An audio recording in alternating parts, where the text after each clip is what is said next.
Welcome to the Unapologetic Man Podcast, the only podcast that's all about self-improvement, confidence, success, women, and being a man without making any apologies for it.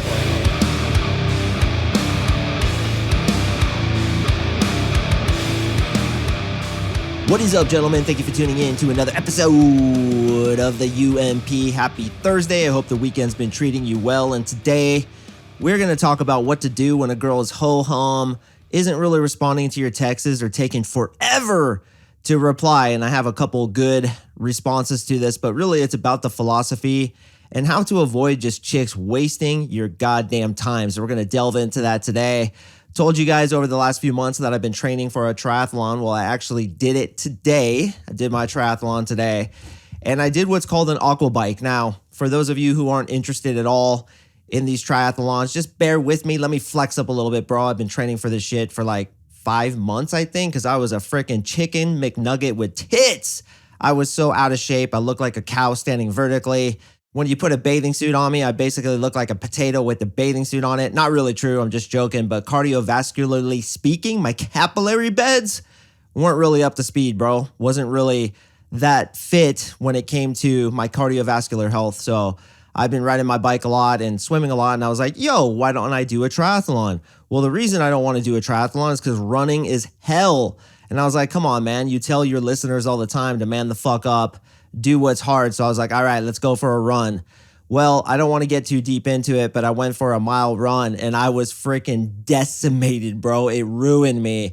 Most of which because I have sciatica in my left hip, which I'm doing Pilates now regularly to try to solve. But it was recommended to me by several chiropractors as well as my Pilates instructor and doctors that I don't run on it just yet because there's some issues in my nerve endings over there. So I did what's called an aqua bike. An aqua bike is the run, not the run, you idiot. The aqua bike is the swim and the bike. That's why it's called aqua bike. It's interesting, you know, if you guys ever want to try to do a triathlon, there's just the swim and the bike. There, of course, is the swim, the bike, and the run. And then there's just the run and the bike. And you can kind of mix and match and do what you want to do. So, did my triathlon today. It was short. Don't give me too much credit now. I'm not that much of a beast. But it was an experiment to see if it's something I'd want to do again. And I definitely want to do it again. It was awesome. And it was crazy because I've talked to super hot girls in the nightclubs. I've done crazy like podcast interviews where there's going to be like millions of listeners. I've been on radio shows. I've been on stage. I was more nervous for this damn triathlon than I've been in freaking years. I did not sleep at all last night, which is crazy. I actually just got up from a 2-hour nap, but totally lost a bunch of sleep. So we get ready to start, and there was 35 people in my group because they launch them in waves. And it was a 750 meter swim, which is roughly half a mile, and it was a 10-mile bike. So nothing too crazy, but I wanted to smash it, you know? Like I told you guys a few weeks ago, I wanted to do good. So I got third place, bro. Out of 35 people, got third place. Yeah, I'm giving myself a round of applause. It's a little awkward. Got third place, but it was funny because last weekend I was talking to some girls, these really hot girls in the nightclub. And I was like, yeah, I'm doing a triathlon on Sunday. And they're like, why would you do that? I would never do that. Why would anybody ever do that? And I was like, oh my hell. I'm like, what? You're not into self-development? And I kind of turned it around on her as I'm going to teach you to do today. You know, maybe you're a mathlete, bro. You don't really want to do physical exercise, but you like to do intellectual exercise. That's cool. But it just boggles my mind, people who don't want to challenge themselves, right? I think you guys are with me where you want to grow, you want to develop, and that's challenging yourself. And literally, when I crossed the finish line and I was sitting there, like eating my salad or whatever, waiting for the medal ceremony, I was like, what's my next thing? What's the next challenge? So that's what I'm going to be thinking about over the next several days. But wanted to share that with you guys because I know I have a lot of triathlon athletes that listen. You guys are legends, dude. There were some fucking champions out there with like tri helmets and shit, which is like this helmet that makes you really fast. And they're all on their aero bars, like leaning forward on these bikes that look like little potato chips. They're all carbon fiber with the sick wheels. This dude passed me and he had like a big Iron Man tattoo on his arm. And I was like, damn, dude, these people are serious right now. But it was pretty cool to get third place on my first showing. So probably something I want to continue doing. So today, boys, you're texting with the girl. She's ho-hum. She's boring. Watching paint dry is more interesting than talking to this chick. Why do girls do this? Okay, for several reasons. So first of all, let's back up and go to the initial conversation. I like to compare attraction to a spectrum. Okay, so let's look at the spectrum from 1 to 100. Okay, your left hand is 1 and your right hand is 100, and you're holding them kind of out in front of you and next to each other. You see that? They're like a foot apart. Okay, 1 to 100. Now, the left hand represents first meeting the girl, and the right hand, for just sake of example, represents having sex with her, because we can say that's the ultimate attraction. When she's willing to jump in the sack with you, you've pretty much hit a home run. She's super attracted to you. She's ready to go. Now, I want you to take your right hand. You don't need to do this, but if you want to make the analogy more realistic for you, you can. Take your right hand and move it to about 40% of the distance you had before. Okay, about 40% is where you get a phone number. Now, after you get a phone number, you need about 50% to get a text back. You need about, I'd say 65% to get an actual date. You need about 75% to make out with her, do some physical things, and then you need, let's say, 100% for her to actually have sex with you. So many times we'll get a phone number, but they're not going to really text you back, or they're going to be super disinterested when texting with you simply because you're kind of like a plan B to them. And this is the way chicks think. And I was actually talking to my girlfriends about this weekend. I was like, why do you bastards give us your phone number and then don't fucking want to hang out with us? Because just like what we do to chicks, there's always a plan B, isn't there? This is why I tell you guys to have a roster, to have a lineup, to have a pipeline, so that if your choice A falls through, you got a choice B. Okay, so if they're not very invested in the conversation to begin with, the amount of traction that you got with them in the first conversation, or yes, even on the dating apps, wasn't that great. It was like a 40%, 47%, 50%, kind of not really there, but kind of there still.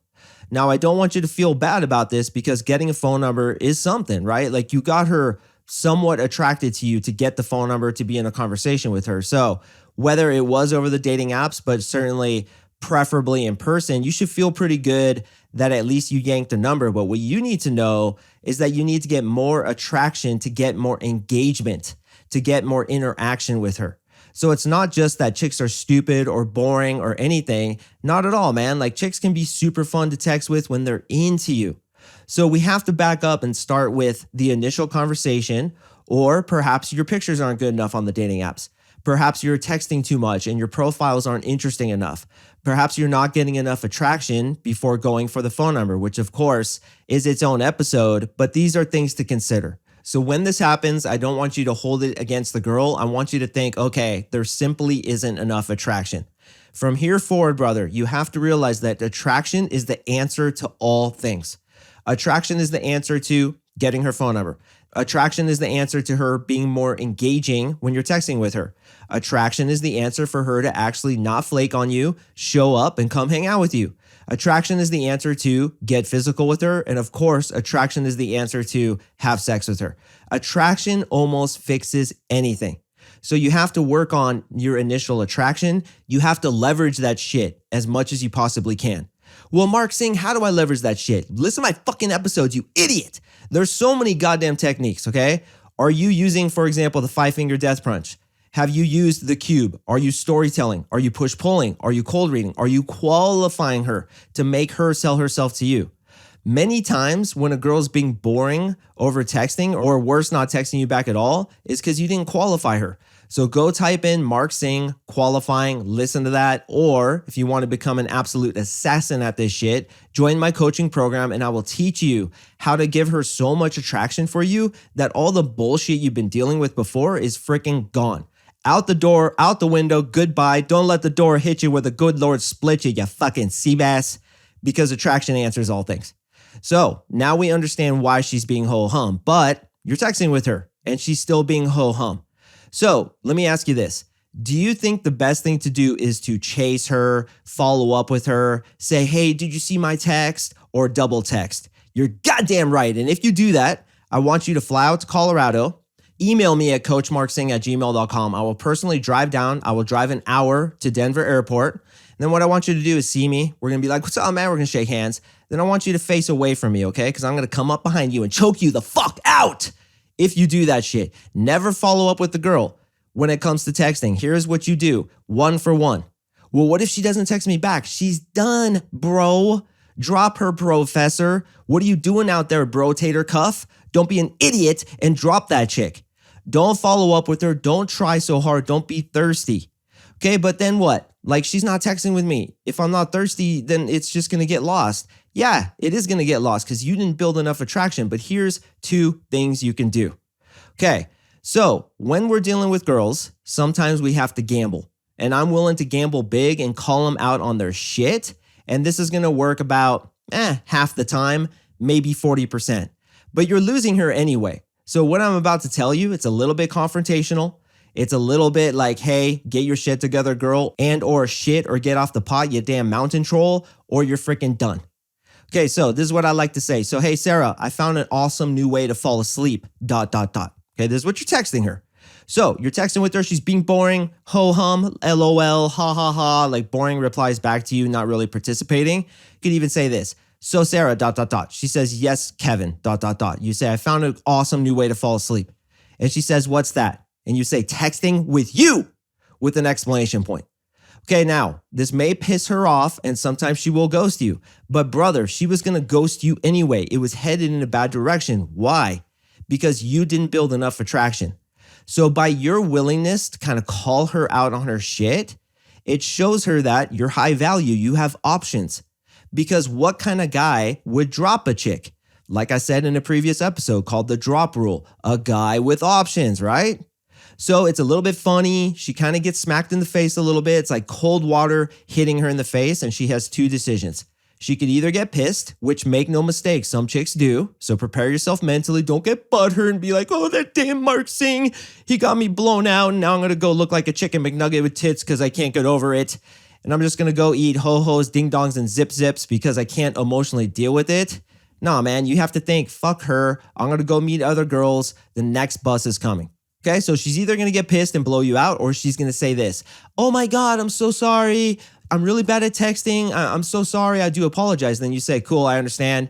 You can even say, I understand. I was just messing with you. But hey, since you're so bad at texting, what do you say we cut to the chase and hang out? Okay. If she gives you any kind of ho-hum reply, like, I don't know, I'm busy this week, like maybe next month, you're out. Don't let her waste your time. Now you may be sitting there thinking, well, why would a girl want to waste my time? Like, what's in it for her? Well, she's holding you as a backup. You're in the dugout. And in case the lead hitter like twists his ankle, you could come out there and have an at-bat. Or she just wants the attention from you. She likes the way it feels for you to be entertaining her because a lot of you guys are trying to entertain her. So this is telling her, look, shit or get off the pot. I found an awesome new way to fall asleep. Want to know what it is?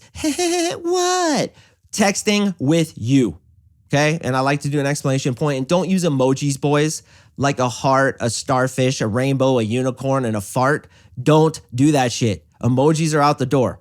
Just be like texting with you, period. Okay. See what she does, dude. Like sometimes you'll get ghosted, but screw it. You are going to be ghosted anyway. Okay. The next thing, and this actually was created by a client of mine. Forgive me, brother, for forgetting exactly which one of my champions it was. I have an idea. I think it was Nick. But forgive me if it was somebody else. I think it was Nick, though. So Nick, big salute to you, man. He said this, and he said it in the Facebook group. He said, so, hey, my back is really killing me. Want to know why? And she's like, why? From carrying this conversation. Okay, so that also calls her out that you're carrying the conversation, you're doing all the work, she ain't doing shit, and it's time for her to start participating. Or you're out, right? You're out like sauerkraut, you're off like a prom dress, don't let the door hit you where the Lord split you. Kick rocks with your head down, you damn douche copter. Okay, because you ain't going to participate in this boring ass conversation, Theodore Roosevelt. Remember that. All right, the last thing I like to do is, so hey, it's pretty clear to me that texting isn't something you're interested in. And I think you'll agree getting to know someone over text is a pretty limited way to do it. So what do you say we cut to the chase and hang out sometime? So in that context as well, you're pointing out that she's not really participating in the text conversation. This is super boring. She's taking like 2 days to reply or giving you LOLs and ha-ha-has. And you say to her, text is a limited way to get to know somebody. So what do you say? We hang out sometime. Okay, and if she says, I don't know, I'm really busy, you're done, bro. You do not text her back. You don't even say, okay. You just don't reply. Then what you can do is what I call the black hole template, is you wait 2 weeks. Yes, 2 weeks to text her this. So, hey, I was texting with this pretty cool girl, but I think she got sucked into a black hole. Hope she's okay, ... Now, there are some NLP embedded commands in that text, but it's not the black hole text that makes them come back. And they do come back very often, boys. Make no mistake. Why do they come back? It's the 2 weeks that you waited, showing that you're not thirsty. So many other dudes are super thirsty, trying to follow up with her. That just pushes her away. So what you say is, hey, let's hang out or we're done. And she says, and you say, okay, you're out, dude. You're out. And you wait 2 weeks and you don't text back and say, you're out, bro. No, the whole point is to not text. So you don't text for, yes, bro, 2 weeks. You're going to have to pull up that Pornhub and masturbate, but better, bro. Just go open girls and have a pipeline. You won't even remember this chick. See, here's the thing. When you have abundance, you act this way naturally. You do what's completely natural, which is if a girl's ho-humming you, you're done because you're talking to 20 other girls that aren't ho-humming you. So you would wait 2 weeks and then you'll say something akin to, I was texting with this cool girl, but I think she got sucked into a black hole. Hope she's okay, ... And most of the time, boys, I'd say probably about 75% of the time, they do text back and the attraction is now higher because you pulled away.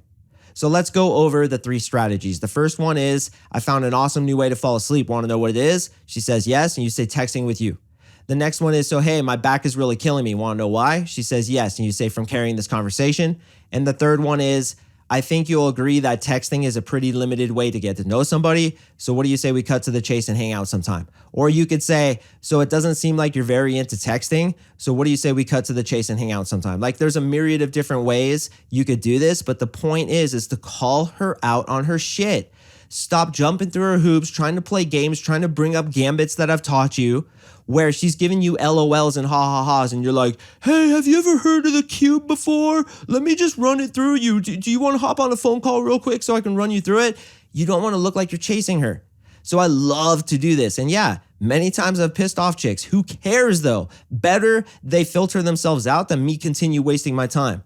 And I'm sitting there laughing. Like when I send this shit, it just cracks me up, man. Because I know on the other side, this is going to be a text that's actually going to give her a shot of something rather than a shot of nothing.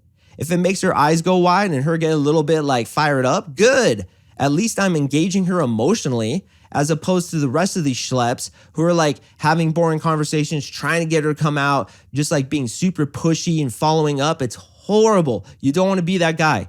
Separate yourself from the rest of the schleps by showing her you're not to be fucked with and you're going to call her out on her shit or she's out and you don't even care if she's out because you have options. Gentlemen, I do appreciate you listening. I hope this was helpful for you. Make sure to stay tuned for next week's podcast. I have some really awesome ones to drop, a couple special surprises in there, so stay tuned for that. Once again, guys, if you want to meet with me on a free one-on-one breakthrough session, go to my website, CoachMarkSing.com, click on coaching, fill in the Jesus, slap in the goddamn, and you and I will get on a free one-on-one breakthrough session together. You guys are champions for listening. Songs will be written about you that will be sung around campfires for generations to come, and I will see you in the next episode.